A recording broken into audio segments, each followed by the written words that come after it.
Hello Hasbro fans, this is Septus Destroyers, back again with another Star Wars The Vintage Collection figure review. I'm finally completing our 5-day run of reviewing figures from the Phantom Menace wave of Vintage Collection figures. We've got the Trade Federation Nemoidian Daultay Dofine to review. But first we'll take a look at the packaging. Of course you get the portrait image of Daultay Dofine there.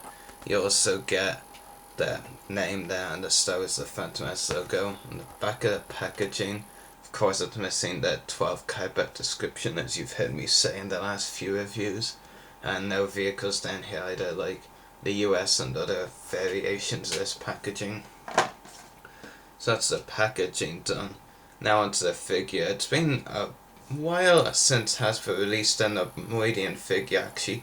Not too sure which is the last one, but this is a pretty cool figure. One thing I have to say though before I talk about the details and all is, this figure pretty much makes the old versions of figures like Nute Gunray and Rune Hako look bad.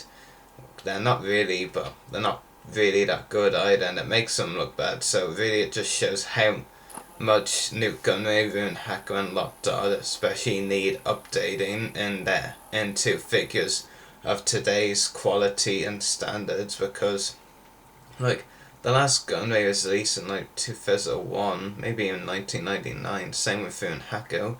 So really this figure shows that Hasbro can release really good Nemoidians, and also shows just how much Nute Gunray and Rune Hako and even Lockdog need updating. And it's disappointing that Hasbro have recently stated that if we do get more Nemoidian figures like this one, then there'll have to be new ones instead of updates of figures that need it, like Gunray and Hako, which is very disappointing because for me personally as well, I've never been able to get a Nute Gunray or Rune Hako figure yet anyway. So really I'd much prefer to see a new versions of both than having to get the old versions. And so at this point that Hasbro is saying if we do get new Nemoidians, more Nemoidian figures, and that have to be new. I find that quite stupid to be honest, especially considering how much updated Nute Gunray and Hako need to be, but it's Hasbro, they are very stupid. But this figure definitely is very good, and is, in my opinion, it's the best of the wave out of what I've picked up anyway so far. I'm still planning on getting Darth Maul from the Vintage Collection Wave 1. That's the only figure I really still want from that wave. I might get Quinlan Voss depending on or not if I can get the Clone Wars version online, but for now at least this is my favourite from the wave. It's a really good figure. Couple of accessories included is a Droid E11 blaster. Same one exactly that was included with the Battle Droid figure, so nothing really that special about it. Another accessory is the removable headdress. It's got some nice detailing on it, it's quite cool, and it fits on really easily onto the figure's head. Couldn't ask for a better job in terms of fitting onto the figure's head. And as far as the face, head and head sculpt goes, it's definitely really good, and like I said earlier, it now puts the head sculpt of Gunray and Hako to shame a bit, because this one is absolutely superbly detailed compared to those two. But Gunrays and Hakos are pretty good as well, for the standards of when they were released at least. And just take it off now. Definitely a really cool face sculpt. I'm not so sure about the expression compared to, the picture on the packaging. Not really too sure about the expression on it, but hey, that's just my opinion. But still a absolutely outstanding head sculpt anyway. You also have a removable cloak, which reveals all the soft goods and all underneath. Plenty of soft goods, and Hasbro definitely maybe went overboard with the soft goods.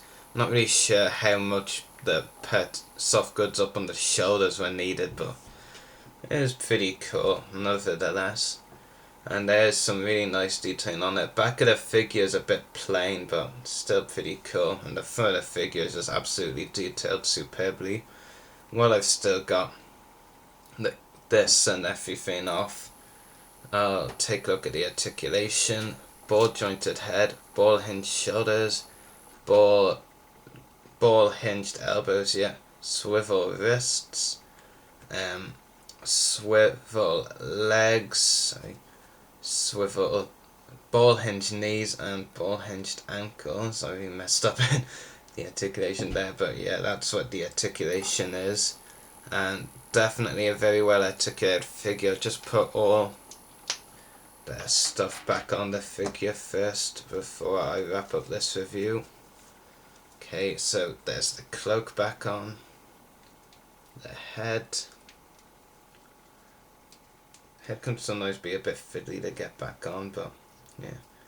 And there we go, Daultay Dofine back in all his gear. So yeah, definitely a really good figure. I highly recommend if you haven't picked it up already.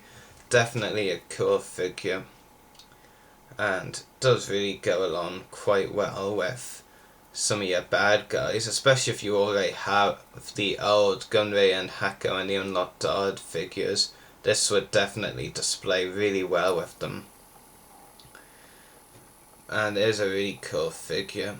I definitely have to rate it 10 out of 10, hands down. It's such an awesome figure. I have no flaws absolutely with it. The expression, I might have preferred it if it was so like smug or something. A bit more afraid like in the portrait image, but that does not take anything away from this figure. It's absolutely amazing and definitely a must have in your collection, especially if you're a big vintage collector. Then this is really an outstanding figure. So I hope you've enjoyed this review. May the force be with you and happy hunting.